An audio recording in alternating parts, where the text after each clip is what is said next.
전라도 쪽도 이 무속 쪽이 강하니까. 아니 그게 아니라 제가 그 전라도 사람들을 많이 욕하잖아요.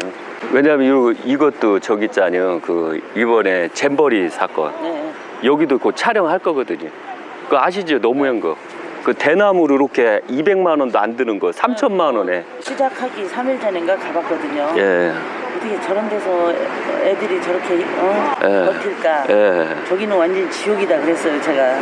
거기다 또 군산공항이 있는데 또 공항을 또 세금 낭비하려고. 이게 좋은 게 아니거든요. 그런데. 공항을 확장을 시키면 몰라도. 예, 그렇죠. 작은 거. 그래서 이번에 또 촬영이 다 끝나면 저 임실에 가서 촬영을 해요.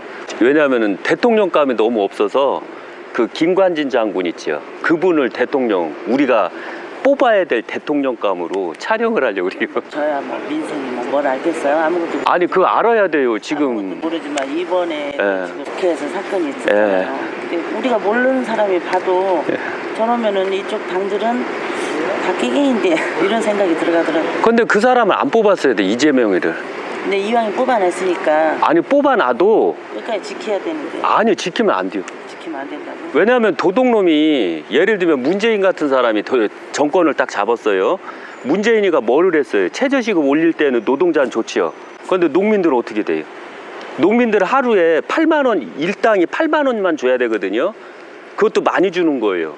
왜냐면 생산 단가가 안 나오니까. 그렇지 않나? 그런데 문재인이가 최저시급을 올릴 때 농민까지 같이 올려버리니까 농촌에 사람이 없고 오히려 농사가 다 망했어요. 그러니까 요새는 그냥 시골 들어가도 얼마든지 먹고 살 수 있다 이렇게 얘기하더라고요. 지금 다 망하고 있어요. 인건비가 비싸니까 예. 충분히 일만 하면 먹고는 살 수 있다. 그게 좋은데 문제는 뭐냐면 생활 물가가 다 폭등하는 게요. 그걸 어떻게 감당할게요?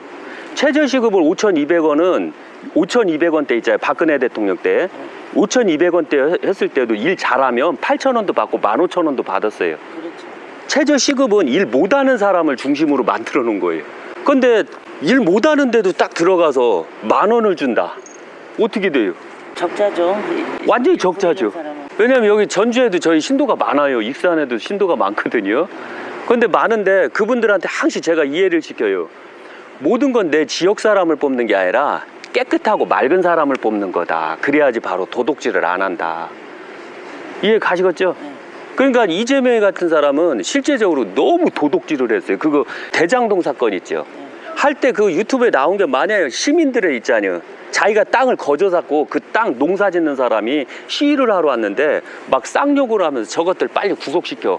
이 내용까지도 있어요. 그런데 그렇게 들어온 사람을 민주당에서 잘못 선택한 거 아니에요. 그런데 그것을 됐다고 해서 그걸 한다? 잘못됐잖아요. 제가 윤석열을 엄청 싫어하거든요. 그런데 윤석열을 싫어하는 이유가 왜냐면 박근혜 대통령을 탄핵했기 때문에. 박근혜 대통령 때는 이 전주 사람들이나 이 전라도 사람들 이해를 못 하는데 박근혜 대통령 때 최준실이가 국정농단을 했다고 해요.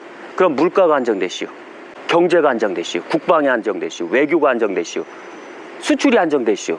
그죠? 그걸 우리가 기정사실 우리가 다 봤잖아요. 그런데 이제 문재인 정부는 국정농단이 안 했잖아요.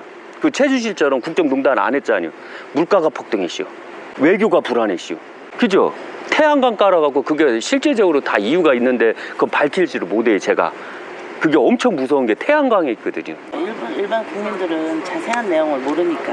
모르면은 그 문재인이가 그 해왔던 일을 보면 돼요. 왜냐하면 노무현 정부 때 5개 도시를 각축시켜서 부동산을 또 폭등시켰죠. 이런 거 모르잖아요. 그 다음에 세월호도 이게 진짜 제가 어이가 없는 게 뭐냐면 이제 앞으로 나라에는 사고가 나면 안 돼요. 세월호도 엄연히 인천에도 못 가게 했슈. 근데 이상하게 세월호에서 배를 바꾸고 갔고 그 다음에 이등항 회사가 이거를 확 돌려버렸슈. 이런 건 생각을 안 한다는 점이죠. 그리고 박근혜 대통령이 가갖고 그걸 끄집어내자 하니까 유실이 된다고 못 끄집어내게 했어요. 그 유족이. 그물을 치고 끄집어내야 된다 했는데 못 끄집어내게 했어요. 그리고 배를 완전히 가라앉혔어요. 그리고 중국에다가 1,200억 들여서 그걸 끄집어냈어요. 이런 거를 알아야 되는데 너무 안타까워요. 그래서 제가 도저히 답이 없어서 더불어도 답이 없고 국민도 답이 없어서 그래서 제가 이제 김관진을 대통령해야 된다. 그리고 최고 좋은 조건은 박근혜가 다시 대통령을 해줘야 돼요. 해줘야 되는데 안 될 확률이, 왜냐면 안 할 확률이 높아요. 박근혜 대통령. 왜냐하면 국민들을 다 버렸거든요. 그래서 그 다음 타자가 바로 김관진이 되는 거예요. 왜냐면 김관진은 알지 않아요. 북한이 최고 무서워하는 자. 그리고 이번에 뭐 다 무죄로 다 방면됐지 않아요.